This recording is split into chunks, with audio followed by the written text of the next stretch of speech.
My daughter's 2. She doesn't sleep. Anyone that has kids knows.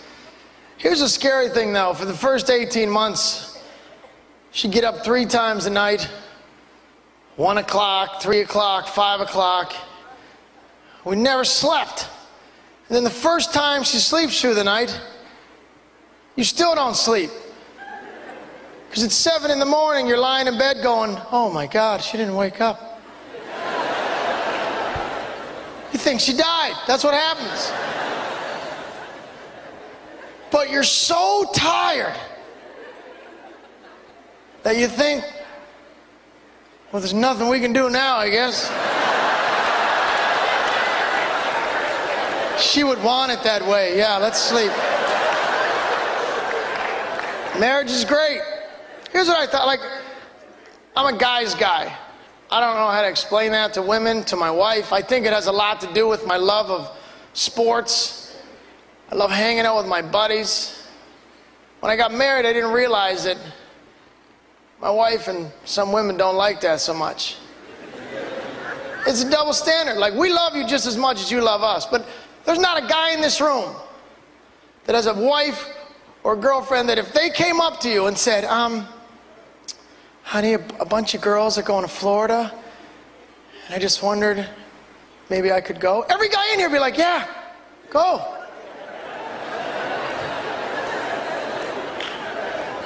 For how long? Like,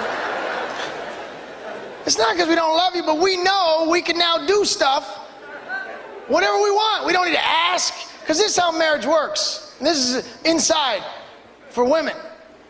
We live on points. We have these points in our head, like membership points.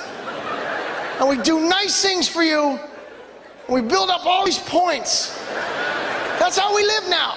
So we can do stuff with our friends. That's what goes on in our mind. Like if my friends come up to me, they'll say, hey, we're going to Vegas. You want to come? I'm like, oh, I don't have enough points for Vegas.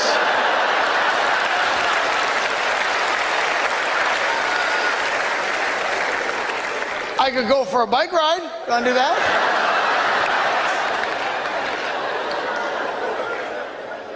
Strip joints, no points allowed. Like, that's one thing, and it's very awkward for me in a room with couples to talk about strip joints. Because there's 2 types of men in the room. There's men that have admitted it to the woman they're with, and that's cool, they can listen. And then there's men that have never had this conversation yet. And those guys have to stare at me now the whole time I talk about this. And once in a while they'll look to their wife and go, I have nisses. Be really careful. You're better to not say. Women, someone tonight will ask her, did you ever go to strip joints? No, just say no, trust me, because it's one thing they never ever forget. It could be 10 years later. You think it's long gone. You admitted going. You thought, I'll be honest. No. And you'll be yelling at her for something so stupid, and you've completely forgot. Hey, why'd you put this sour milk back in the fridge? I almost puked. Why'd you do that? Why do you get whores dancing on your lap?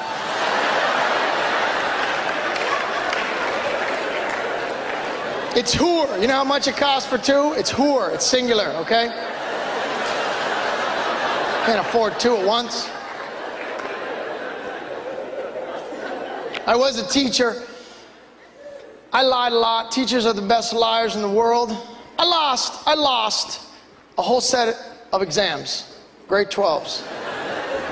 It's not the kid with the 30 average coming in every day going, when am I getting my exam back? No, they don't care. I lost a whole set of exams because I went camping with my friends. And what happens when you're a teacher at parties and campsites, you think, I'm going to get all my friends to help me mark these right now. This would be a great, bad idea. I woke up, I said, where are my exams? My buddy's like, we ran out of wood, I know that. Oh, good. So I had to come back, and I had to hear this smart kid every day. When are we getting our tests back? Eventually I lied. I just read fictitious marks off a blank sheet of paper to shut her up. Kid with the 30 average, he doesn't mind. Jonathan, you got a 52. What? Yeah, did a good job. That's all I can say. Then you hear him mumble, I didn't answer one question on that thing. I lost it in the fire, so.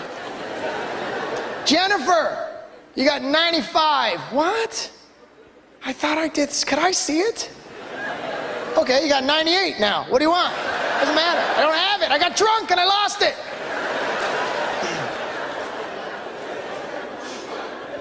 No, I don't drink anymore. I can't. It's too hard. We're funny when we drink, though. Because when we get drunk, this is where we differ. We have a barometer in our head that says, I'm drunk, I'm leaving. And we find an exit and we walk right out. Not like girls. We don't find all our friends. No, you never see a guy walking around a bar hammered thinking, okay, we better go say goodnight to Jeff. Jeff! I'm gonna go home. No, we leave. We can hardly walk when we leave the bar, but something in our head, when we get outside, we think, I'm gonna run home. Could be 30 miles. You're like, I don't care, I'm gonna run home. And you just start running. And the whole time you're thinking, how come I'm so fast when I'm drunk? Oh my God, I'm fast. Where's the cheetah? Where's the cheetah right now?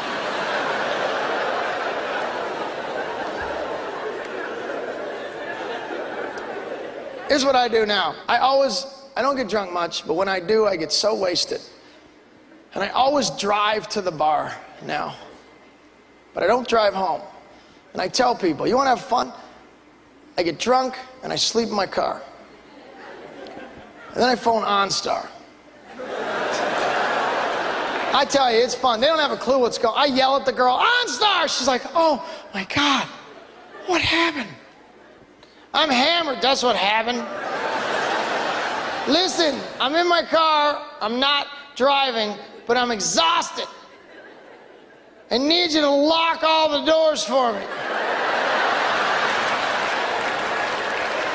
And I need a wake-up call at 8 o'clock for work.